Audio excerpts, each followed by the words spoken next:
வணக்கம். இன்றைக்கி நம்ம பார்க்க போகிறது பார்த்திங்கன்னா, எலக்ட்ரிக் கெட்டில் வச்சு நம்ம எப்படி முட்டை வேக வைக்கிறது அப்படின்னு தான் நம்ம பார்க்க போகிறோம். இது வந்து பார்த்திங்கன்னா, இப்போ நம்ம ஹாஸ்டலில் தங்கியிருக்கோம் அப்படின்னா, நம்ம கெட்டில் மட்டும்தான் வச்சுருக்கோம் அப்படின்னா, சிலர் வந்து தண்ணி மட்டும்தான் சூடு பண்ணலாம் அப்படின்றத நம்ம தெரிஞ்சிருப்போம். ஆனால் வந்து நம்ம ஈஸியாக நம்ம எக் வாங்கிட்டு வந்தோம் அப்படின்னா, அதை போட்டு நம்ம பாயில் பண்ணி நம்ம வேணுங்கிறப்ப கூட சாப்பிட்டுக்கலாம். வாங்க அது எப்படி செய்கிறது அப்படிங்கிறத நம்ம இப்போ காமிக்கிறேன். ஃபஸ்ட்டு வந்து பார்த்திங்கன்னா, கெட்டிலோட மூடியை மட்டும் ஃபஸ்ட்டு ஓப்பன் பண்ணிக்கலாம்.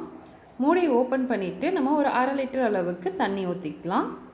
ஊற்றின பிறகு நம்ம கெட்டிலோட மூடியை மட்டும் கழட்டி தனியாக எடுத்துடணும். எடுத்ததுக்கப்புறம் நம்ம எத்தனை முட்டை வேணுமோ அதை நம்ம உள்ளே போட்டுக்கலாம். முட்டை போட்டதுக்கப்புறமா நம்ம கெட்டிலை வந்து ஆன் பண்ணி விட்டுடலாம். இந்த ஸ்விட்சை போட்டு விட்டுட்டு ஆன் ஆகிடும்.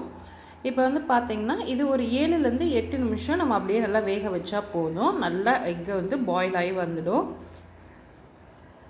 இந்த இம்பார்ட்டண்டான ஸ்டெப் பார்த்திங்கன்னா, அந்த கெட்டிலோட மூடியை வந்து நம்ம தனியாக கழட்டி வச்சிடுறது தான். பாருங்கள், இப்போ வந்து அப்படியே கொதிக்க ஆரம்பிச்சிருச்சு. நல்லா முட்டை வந்து வெந்துக்கிட்டு இருக்கு. இப்போ 7 நிமிஷம் ஆயிடுச்சு.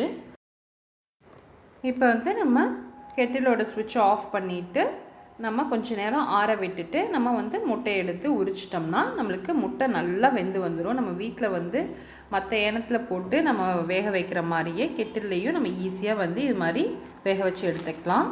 இப்போ நம்ம ஹாஸ்டல்லாம் இருக்கோம் அப்படின்னா இது ரொம்பவே ஈஸியாக, நம்மளுக்கு வேறு எந்த பாத்திரமுமே நம்மளுக்கு தேவையில்லை, கெட்டில் மட்டும்தான் இருக்குது அப்படின்னா ஈஸியாக இது மாதிரி முட்டை வந்து வேக வச்சு சாப்பிடலாம். இது மாதிரி நீங்களும் ட்ரை பண்ணி பாருங்கள். ட்ரை பண்ணி பார்த்துட்டு எப்படி இருக்குங்கிறத கமெண்ட்ஸில் சொல்லுங்கள். மறக்காமல் நம்ம சேனலை சப்ஸ்கிரைப் பண்ணிக்கோங்க.